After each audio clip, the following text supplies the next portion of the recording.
હે મારો માણા આવ્યો. એલા પૈસા જડ્યા? કાંઈ પૈસા જડ્યા નહીં. તો કોને પૈસા જડી ગયા છે? એ મને પૈસા જડ્યા. હાય, સારું કર્યું લે, તને પૈસા જડી ગયા. તમે તો કહેતા હતા ને 7-8 હજાર રૂપિયા હશે. 9 હજાર રૂપિયા છે. સારું કર્યું, પૈસા તો જડી ગયા.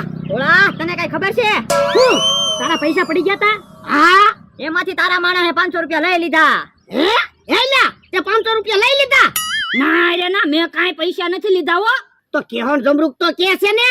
એ તો ઈવડા એને 2 ને 1000 રૂપિયા જોતા થા. મેં નો આપ્યા ને તે કે ઈ. હે બાપા, ખોટું બોલો. હાલવા મળો તો. વાંધો નહીં, હવે હાલજે અમારી વાડીએથી, તને ખબર પડે. એ બોલો અહીંયા કેવા આવ્યા? મેં પૈસા ના લીધા તોય. એલા તે હાસુ પૈસા નથી લીધા ને? ખાસું જ કહું ને, મેં કઈ પૈસા ના લીધા. આ તો તારા ખિસ્સા જોવા દેતો. આ તો ખિસ્સા જોઈ લ્યો. મારે પૈસા જોતા હોય તો હું એમના 1000 રૂપિયા નો લઈ લઉં. તમે તો મને 7-8 હજાર જ કીધા થા. આ ઈ